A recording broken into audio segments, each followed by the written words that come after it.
Taam xumar do'stinglar Gilziyadan balalarimiz eng yaxshi ko'radigan 10 minut pishadigan to'q go'sht qalamchisi keldi. Oldi bilan bir parcha to'xoning mayda go'shtini o'tirdan kesib olgandan keyin qalamchi qilib to'g'rab tayyor qilib qo'yib, bir taxsiga tuxumni chilib olamiz. Yana bir taxsiga un, azroq tuz va zir talqonlarini ilashtirib tayyor qilib olamiz. To'q go'shtimizni azroq tuz ichib joyida ilashtirib tamlantirib olamiz.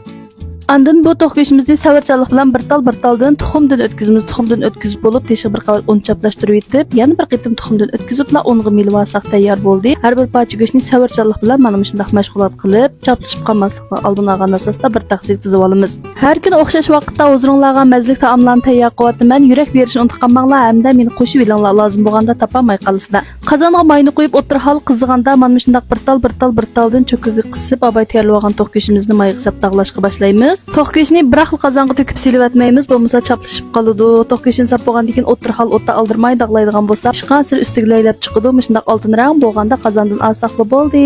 Pamdur qiyamiga milab yeydigan bo'lsa, bolalarimiz bak yaxshi ko'rdi. Sizlar oilasini piqinglar, boshpatdagi finsi to'pimga kirishni unutqanmanglar. Sizlar qiziqqan masalalarni finsi to'pida xohlagancha